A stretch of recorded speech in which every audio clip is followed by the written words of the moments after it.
اعوذ باللہ من الشیطان الرجیم، بسم اللہ الرحمن الرحیم۔ السلام علیکم ورحمۃ اللہ وبرکاتہ۔ پیاری حدیث سماعت فرمائیں۔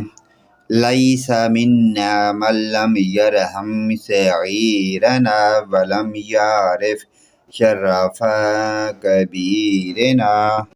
اس کا ہمارے ساتھ کوئی تعلق نہیں جس نے ہمارے چھوٹوں پر شفقت نہ کی اور ہمارے بڑوں کی عزت و شرف کو نہ پہچانا۔ دوسری پیاری حدیث سماعت فرمائیں۔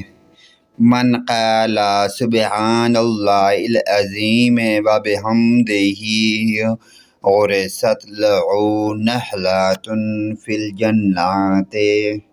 جس نے یہ کلمات اپنی زبان سے ادا کیے، سبحان اللہ العظیم وبحمدہ، اس کے لیے جنت میں ایک درخت لگا دیا جاتا ہے۔ پیارے دوستو، ان پیاری حدیث کو اپنے والدین، رشتہ داروں، عزیز و اقارب، تمام مومن مسلمان بھائیوں کے ساتھ آگے شیئر کرتے جائیں۔ اللہ پاک کی ذات ہم تمام مسلمانوں کو پنجگانہ نماز پڑھنے کی اور ان پیاری احادیث پر عمل کی توفیق عطا فرمائے۔ ویڈیو اچھی لگے لائک، کمنٹ اور شیئر ضرور کریں۔ آمین۔